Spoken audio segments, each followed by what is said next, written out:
exclusive interview, TorontoRapper.com, you know what I mean? We're now in tune to the sound of Sunny Clay, man. That's deep under the ground. We under the underground right now. Yo, rich man have 10 car feed blood clot yard, and I take chicken back a feed blood clot dog. Look how them send me back on my blood clot yard. Back a water also life blood clot hard, eh? Well, I'm to all of the blood clot y'all them look good but have blood clot problem. One show me the fuck you sign, so me gear one box about 35 times. Even clean and get dirty sometime. Wake up in the morning early sometime. Out the road I do me thing to see what me can find. Sometime you fi see and deaf, ear and blind. So what's up, Toronto Rapper? Talk to a nigga, man. So for those who don't know, let them know who Sunny Clay is. Well, for those who don't know, the few of you there is, Sunny Clay is, well, the name itself came from Sonny Liston and Cassius Clay. Niggas who know me will tell you, I knock a nigga out quick, knock you out quick, cop, I don't give a fuck who you are, I knock you out. Niggas will tell you in the jail, anybody did time with me anywhere will tell you I kick you in the mouth. Left the wall back. You know what I mean? So it really came from me fighting thing. But I spell it with a $ and a cent sign because Sunny Clay is about the money. So that's what it's about. Sunny Clay's about the money. Yeah. So speak about living in Canada. Well, fuck man, when I was in Canada, I didn't live much in Canada. I could tell you about the Canadian prison system. I can tell you about the Canadian federal system, institution system, juvenile system. I didn't really know much. I didn't really get to live much in Canada other than being locked up. I made a lot of bad choices when I was out there. It always affected me living free. But I liked it because there was opportunities, you know? I could wake up today and have a bench tomorrow. It was all how hard I tried, you know, and I'm gonna try nothing, I try hard. So I always made it, man. I get locked up and come back out. It didn't take me no time to get back to where I gotta be, you know? Yeah, man. So I missed the opportunities. And that's the beautiful thing about Canada. You can get trades, you can get skills, you can learn things that can help you. Information's to your access, and things was to your access. And the streets is different. But I love Jamaica. You hear me? So how do you have the courage to keep making the music you make, even though they sent you back home? Even though, man, I'm still in the game, man. You can't make. You see, life is like fighting, man. Yo, you're gonna get punched up, you're gonna get knocked up, but that don't mean you're gonna lose the fight. That don't mean you lost. You can get knocked down and get back up and win a fight. You know, and life is a fight. So as long as you keep that concept of life and apply that to everything you do, I apply it to everything I do.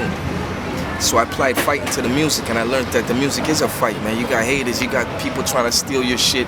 People jack your swag before you get to come out with your own swag. That's how the game is, man. And when you come out with your swag, you're the biter, you know? That's how the system is.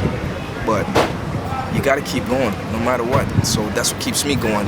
That's all I got, man. It's either that or be a dead nigga, you know? In your song, Make the Law, what do you mean by my own company put me here, still I don't hold no grudge? Me, but who judge the judge? My own company put me here, still I don't hold no grudge. I see cops do. Yo, a lot of niggas now, cops ran into my place, you know?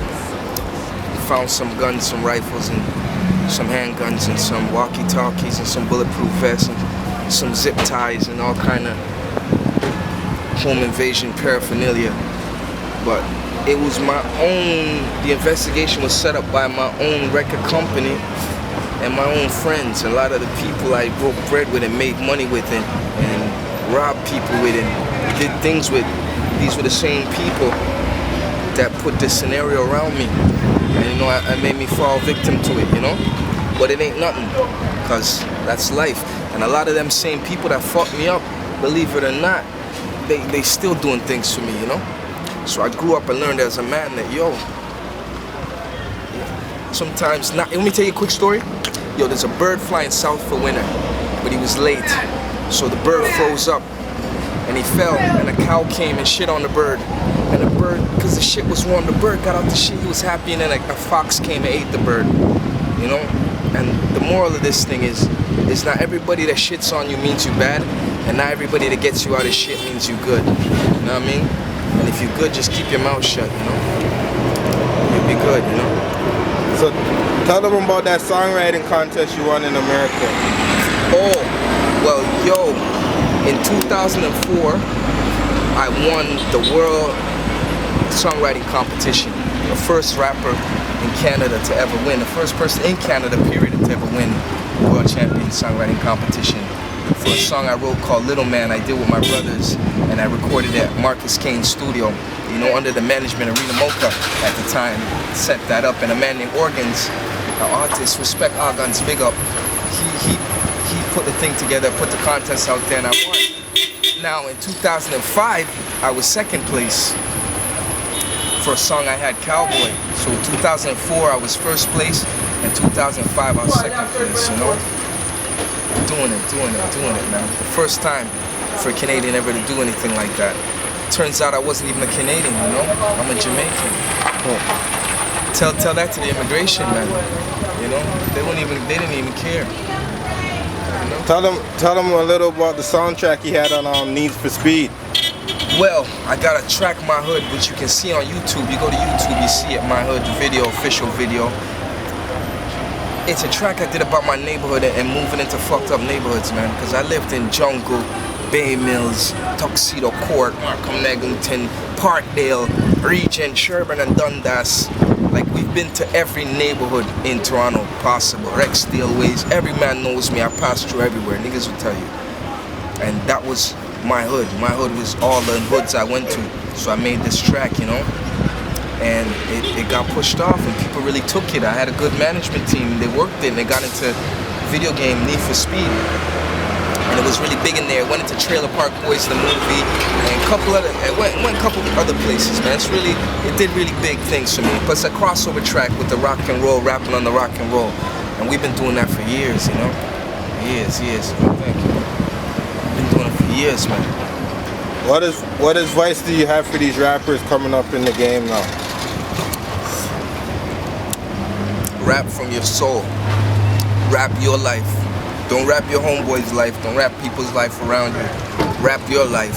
We're in a new game now that you'd be surprised your life can be cool and unique in its little way and people might dig it. If you don't have that story to tell, just tell your story. And leave it to niggas like me with the stories to tell the stories.